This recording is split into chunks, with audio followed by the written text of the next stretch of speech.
Hi, everybody. Welcome to our 4 o'clock live. I'm here with Charles. Hi, Charles. Hi. How are you? Charles works for us at The Edge. He is a therapist. He's also in recovery. You're also a veteran. Mm-hmm. So we're doing the whole month, this month, of people that work for us at The Edge and kind of getting into their stories and just learning more about our staff. You know, I was thinking about it last month, and I interview all these people that are in recovery, and great people, right? Don't get me wrong. I love everyone that's been on the show, but we haven't done a lot of stuff in-house. So I love that you're a therapist that's in recovery. Mm-hmm. It's really rare. I think I've met one or two therapists in the last 4 years of doing this that were in recovery. Mm-hmm. So you're very special and very unique. Well, thank you. So yeah, I'd love to hear from you and just kind of tell your story to everyone out there about how you got into this industry, mm-hmm. How you became a therapist, and maybe just take us back even further as to what you went through in your addiction and what brought you into recovery. Okay.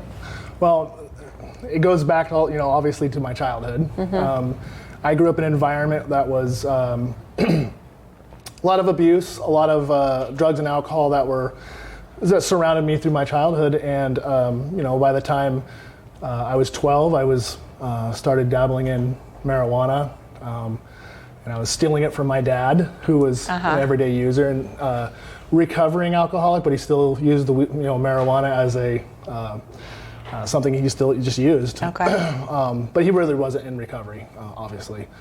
My mom was also in and out of substance use. My stepdad, my stepmother, both were active users. So I mean, there was nothing. I thought it was a normal thing for people to do. Yeah. Really, what it comes down to. But also that anxiety that a child is experiencing through, verbal assaults, physical stuff going on all around you, and you're just, a child becomes anxious. And so when I dabbled into marijuana, it was like a dream come true. Mm-hmm. Obviously, it took a lot of the anxiety away. And as any substance use, it progressed and progressed. And by the time I was 16, 17, I was doing anything under the sun. And I ended into methamphetamines by the time I was 17, and just kept using. I graduated high school barely. I was in the sports in high school, and I grew up in a small town called Concrete, Washington, up in northern Washington. Okay. I actually lived in a town called Marble Mount, which is population 250 people. Whoa. And I graduated at a place called Concrete High School with 50 people. See, this just goes to show you that addiction happens everywhere. Yeah. You think, and a lot of times it's almost worse than those kind of areas. Yeah. You think, I'm raised in this small town, just a few people, your chances are better and it's safer, but not necessarily. So was that whole town that you grew up in, was it just infested with drugs and alcohol, or was it more just the people close to you? No, I mean, for the most part, yeah, that was a normal way of life. So I didn't really know anything different. And Concrete was about 16 miles away from actually the town I grew up in. That's where my school was. And it's a small town too. It's obvious, Concrete High School and the school district, it was all the surrounding little towns brought their kids to that town, and it made up, my graduating class was 50 people. So it was, it was really small. Yeah. But it was a normal way of life for most people there. Yeah, there was people that were, doing the right thing and they had their lives together, but for the most part, it was kind of a way of life. Yeah. And I'm sure there's obviously the underlying issues, but you would think there's a lot of boredom in there too. Yeah, lots of boredom. Yeah. I mean, my fun activities during the summer were jumping off of bridges in the rivers, going inner tubing. There wasn't much to do. Yeah. To go to a movie was an hour and a half drive. Yeah, so I would imagine it would be hard for anybody there to get out of that lifestyle because of everyone being so intertwined with each other, besides leaving completely. Yeah, and that's basically what I ended up doing at some point. I did go by the time I was 19, I got in trouble with the law, and I had to do some jail time, not a lot, but a little, and I actually ended up moving in with my grandparents, who were a saving grace. They started showing me a new way of living, basically. They were very straight edge, and they took me in when I was 19, and I started going to NA meetings when I was 19. I didn't stay clean right away. I was in and out for about 6 months because I didn't understand. I didn't really get like, oh, do I have to stay clean for the rest of my life? Right. Or do I have to not, stop hanging out with my old friends? Yeah, and your family? And my family. I had to really set boundaries with my family. How'd you do that? Well, once I got clean and understood, like, I can't be around that anymore, it was kind of obvious in my eyes, like I can't be around him much anymore. Yeah. No, my mom was different. My mom was like, I give my mom so much credit because she went through just hell with the men she was with, my dad and then my stepdad after, and she was able to still show me the love and care that I needed to grow up.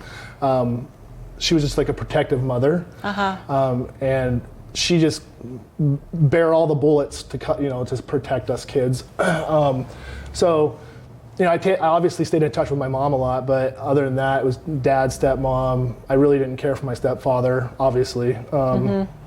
But I always, was real close to my mom. Yeah. Thankfully, she was there, growing up. But my grandparents were my saving grace, like I said, and they brought me in. They gave me like, hey, we'll let you live here. You get one chance. Don't mess it up, basically. And I parked my car. I had a car. I parked it in their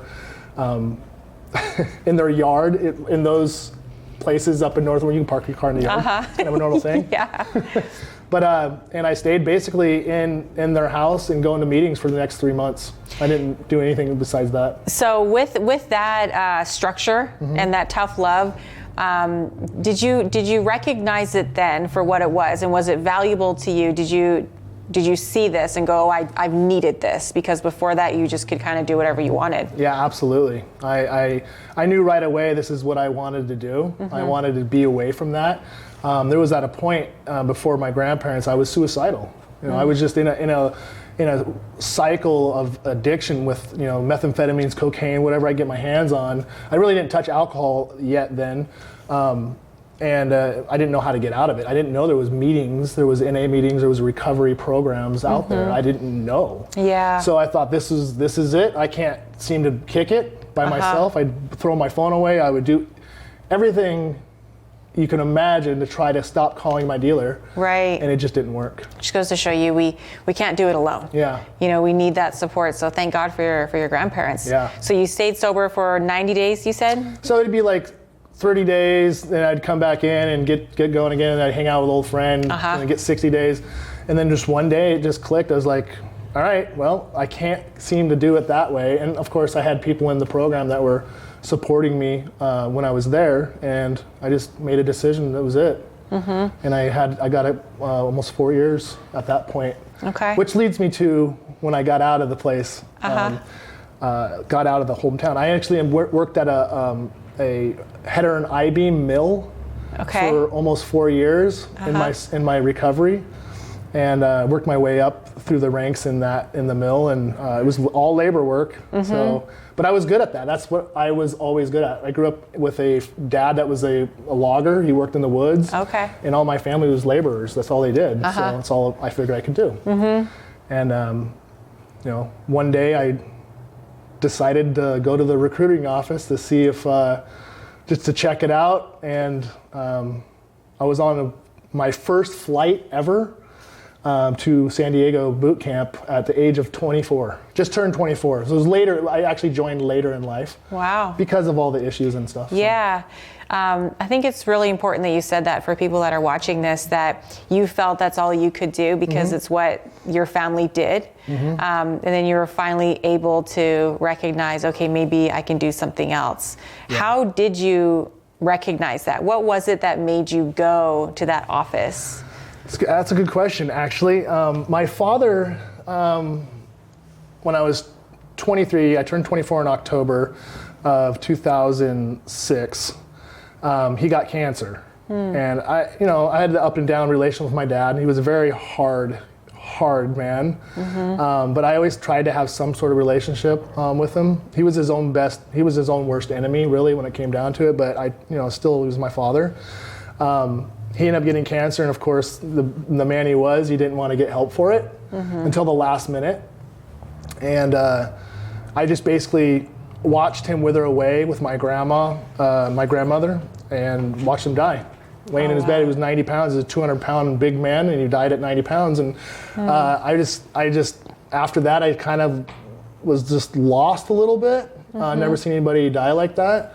And I was just like, there's so much more out there than, this. I don't know, it just sparked a thing in my head, like, I gotta get out of here, or I'm gonna be like him. Yeah. That had, he died miserable, really. Yeah. He really did. He didn't really do anything he wanted in his life.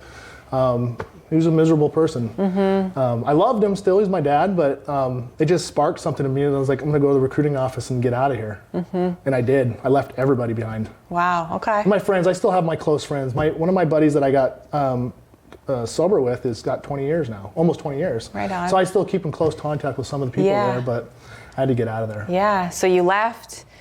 Started this whole new life, and what did that look like? Well, I still figured I was a laborer. So I joined the infantry, Marine Corps infantry. And I barely passed the ASVAB.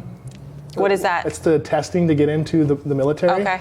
I barely passed that. I didn't really pay much attention in high school and school. So when I graduated high school and I actually took the ASVAB, I would probably be giving myself credit if I said I had a 9th grade education.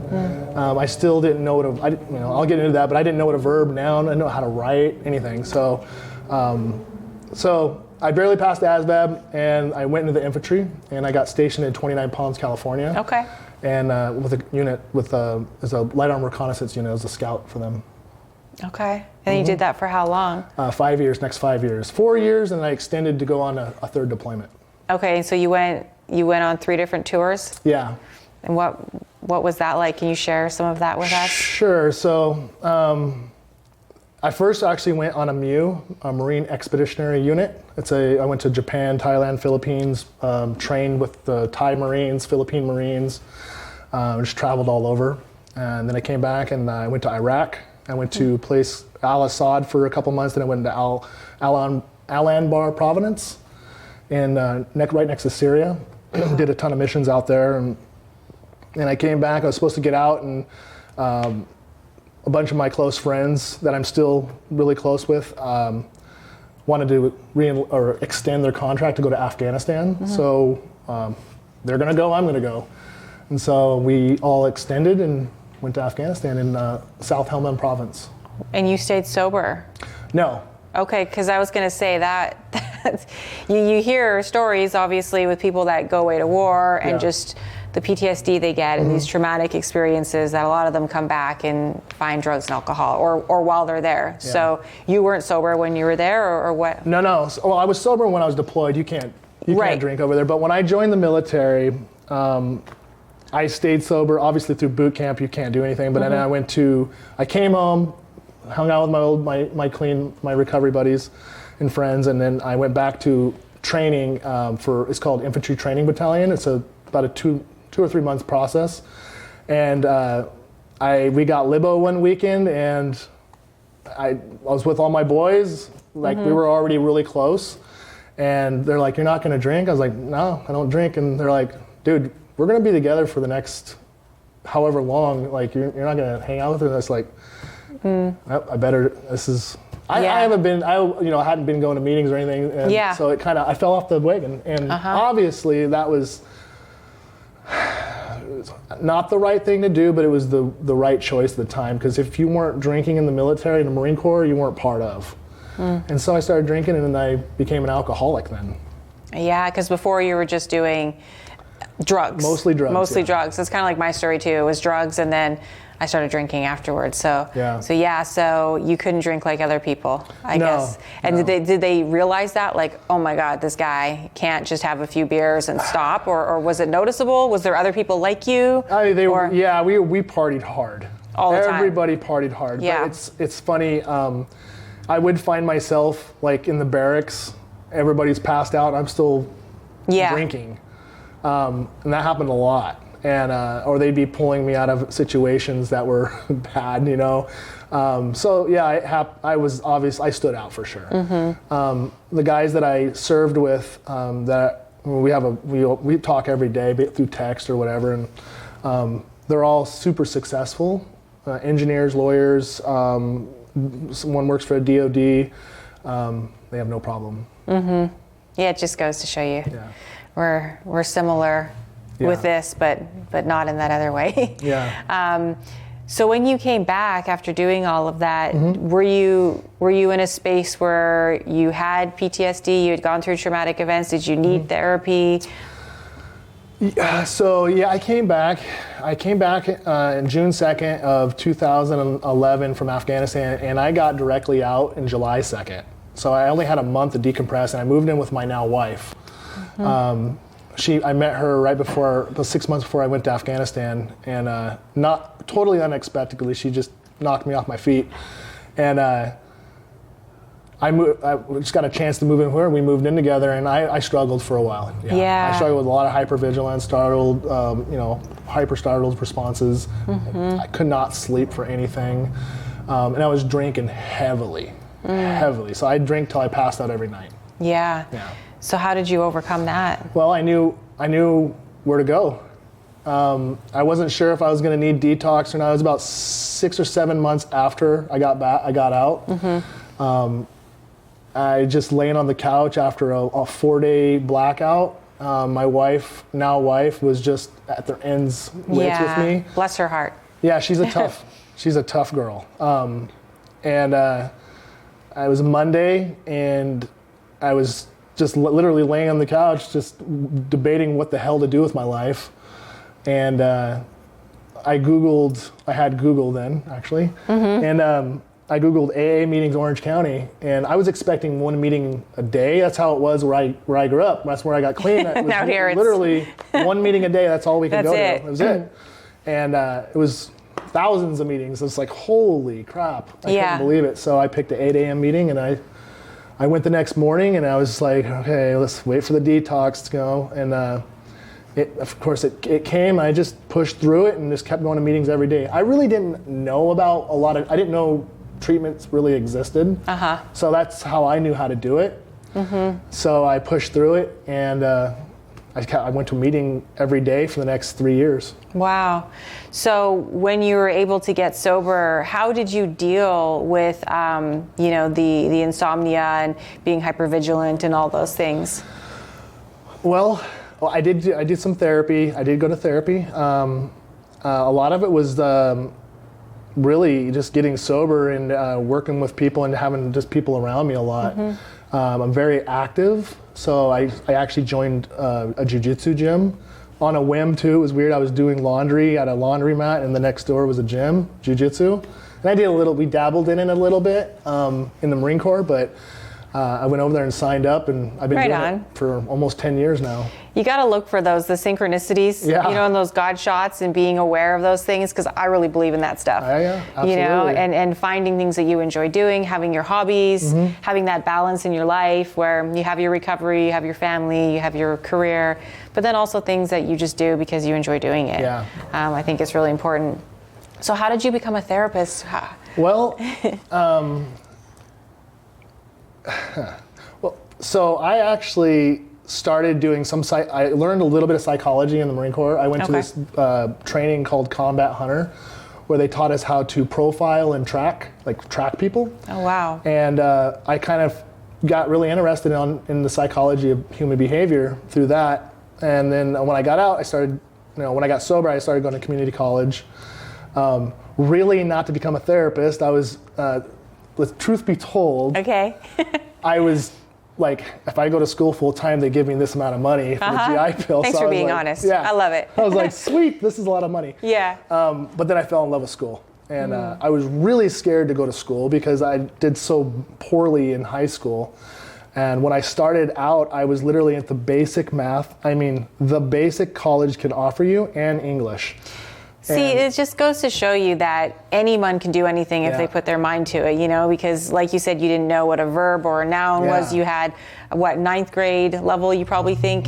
Maybe, yeah. You go and do everything you did, then you come back and you go to school and you're able to do this. And even at entry level, you still pushed. Yeah. And you did it. Yeah, I was scared. I was really scared. But you did it anyways. I did it, yeah. And I just pushed through, and I actually fell in love with going to school. I fell in love with learning, and you know, my wife was in her 2nd bachelor's degree when I started school, so it was kind of you know, seeing her do it and how she pushed through and just becoming educated. I was like, I can do that too, I think. She must have been really proud of you. She was. Yeah, that's very cool. Yeah, she was. She wasn't really happy with my grammar. You know, baby steps. A lot of double negatives and all kinds of stuff. But it was funny because when I was over in Afghanistan, she'd write to me all the time. And when I got back, she goes, why didn't you, later on, she asked me, why didn't you ever write me back? I was embarrassed to write you back. I didn't know where a period went. I didn't know how to really spell very well. And she was like, well, I wouldn't care. And I was like, well, I did. Wow. But so I just pushed through school. I started going, and I started volunteering at the VA. Okay. And I found my path really that way. Your passion. Yeah. How did it feel to give back like that for the first time? Felt great. I was literally just working in the psychology department at the VA, and just helping veterans, calling them, setting up appointments, and they started actually calling me directly to get information to help them out, and it just felt good to really put out the effort to help people that need help. And I asked one of the, I think it was a voc rehab counselor there, I was like, I want to do what you do. And he goes, well, let's hold off on that. He goes, let's look up how many vocational rehab counselors work for the VA, and it was like 3. Then he put in social worker, and it was like 150. So he goes, what do you think you should go for? I said, probably the social worker. So I went that route. Yeah. Right on. So you got through school. Okay. And what are your credentials? I'm an LCSW, licensed clinical social worker. Okay. And so when did you start working in treatment? Right out of school. Okay. I mean, I would truthfully, I would just take anything I could get right out of school. It was really hard to get a job right out of the MSW program. I applied probably 3 weeks straight every day, just as many jobs as I could get, and I got one hit, and it was over actually down the street at Phoenix House. Okay. And I took the job and worked there almost a year, and I loved it. I did love it. It was hard work to start because you're an MSW and trying to get your hours to become licensed and just grinding out the work. What did you learn about yourself in that year? Oh man. Well, I've always been a physical person, right? You know, labor. Yeah. And now it's your mind and your heart. Now it's my mind, and I would go to work and not put a whole lot of physical work in, but I was exhausted at the end of the day, like drained. And I found that I can probably do a lot more physical labor than I can do mental. I really learned to be careful with the burnout side of it, especially being in recovery. You know, as an addict, alcoholic, whatever you label that as, that's the thing we go to. We go to the drugs and alcohol when we're burned out. Yeah. You know, we don't want to feel anymore, and I really had to watch that. I had to watch it a lot. How do you maintain your balance? It's shifted. One thing I tell the clients all the time, like, your balance is going to shift constantly through your life. And so I've accepted that. Right now I maintain balance because of COVID.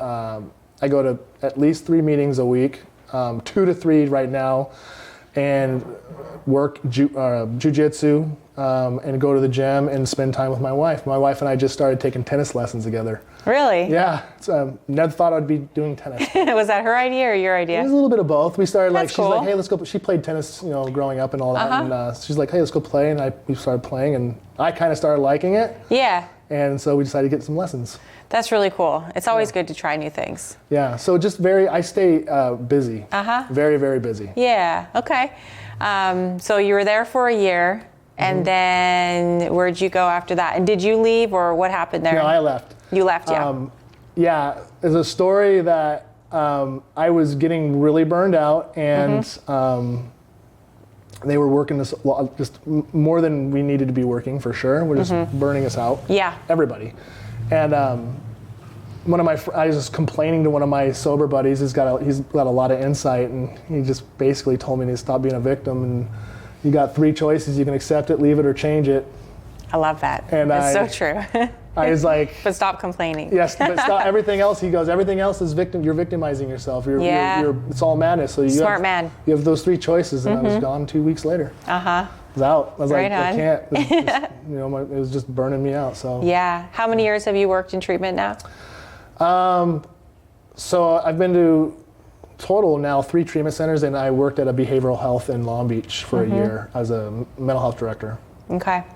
And you're now at the Edge. Yeah. What do you like the best about working at the Edge? Oh man. Well, before even coming to the Edge, I was having a hard time finding my niche in this field. What did I like to do? And I spent all that time getting that schooling, and I'm not going to just do something I'm not liking to do. And money doesn't play a part in it. It's not. We didn't get into this field for money. Obviously. Yeah. And so when I came to the Edge, I was actually there part-time while I was trying to start my own thing. And then I ended up falling in love with the Edge. The universe has a way of doing that. It does, and I've known the Edge. I've known Jeremy and Rory for a couple of years, and I just started working there 3 weeks later. I was talking to my wife, and I was like, I think I'm going to go there full time. I really I love it there, and I did. So I went on full time, and what I love about the Edge is there's multiple things. It's ran like a nonprofit. The money goes back into. That's a really good way to look at it. Sorry, keep going. I interrupted you because that's so good, so spot on. Yeah. Yeah, it's ran like a nonprofit, and I've worked at a couple nonprofits, and they're not ran like that at all. And all the money goes back into the staff, clients, the facility. Anything we need, we get. I love that aspect of it a lot. That's very rare. Yeah. Second thing is it's a long-term program, and it's a private program, but it's long-term. I mean, long-term. Yeah. I don't know if there is another program like that. No, not the way we're doing it. No. So that's huge. Working in this field for a while, it's like 90 days, it should be minimum time you should spend in treatment. If you're an addict or alcoholic, real true addict alcoholic, it's going to take a while to rewire your brain. Absolutely, and that's why we say minimum a year. If we can help them get that year, that's great. And so for you, being able to watch on their journey, what do you say that you see the most happen over time that is really inspiring with your clients? Oh, yeah. Well, I mean, they get their life back together. What I love seeing is when they start seeing new avenues. They start seeing pathways that they're like, oh, I can do this. Because I relate to that. Opportunities, just like you. Yeah. And I always tell them they've always been there. You just didn't see them. You were blinded by the substances or whatever else was going on in your life. Yeah. They've always been there. Now you can see them. Now you can go to them. Get that confidence. Know they can do things. Yeah. Yeah, absolutely. And it happens relatively quickly. For some clients it does. For others it might take a little bit longer, but for the most part, things start happening pretty quickly. Pretty quickly. There's like, holy crap, I got a job, and I'm actually applying for school. That wasn't even a thought. Right. 60, 90 days ago. Yeah, for sure. How do you keep your passion?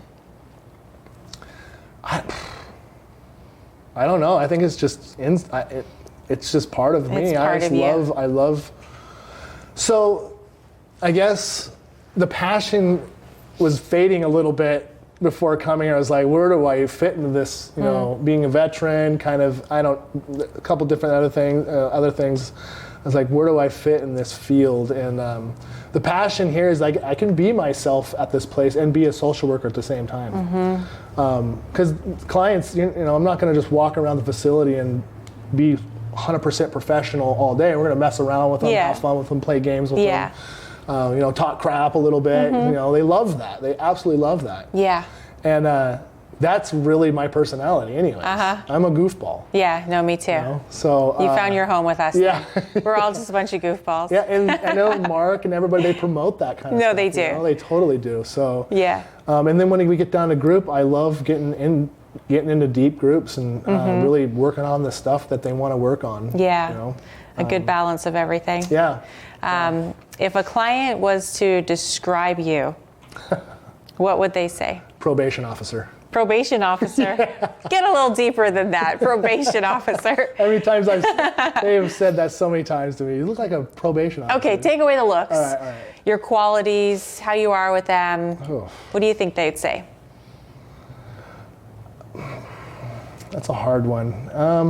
I think they would say I would be, you know, I'm fun. I'm also, you know, because I run a lot of groups, they'd probably say I'm a little strict on the phones and, you know, funny. I try to really bring positivity and laughter into the treatment field.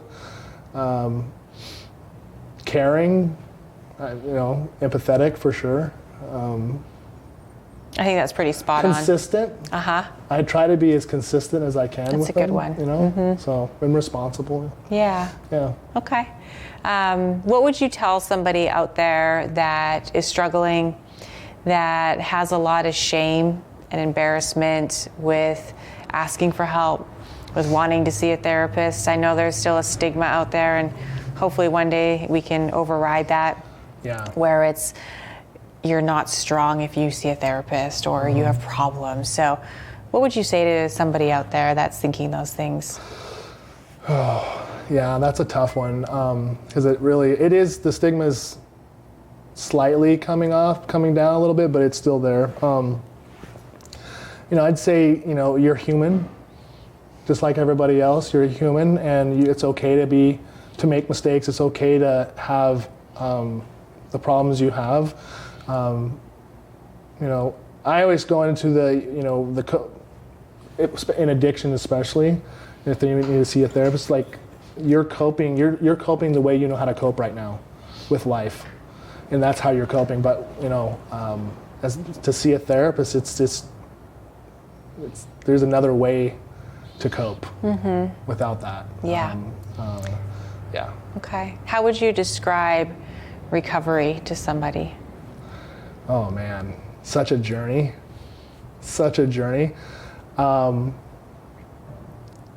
You get to feel again. You get to feel all your emotions, even though they're not all good.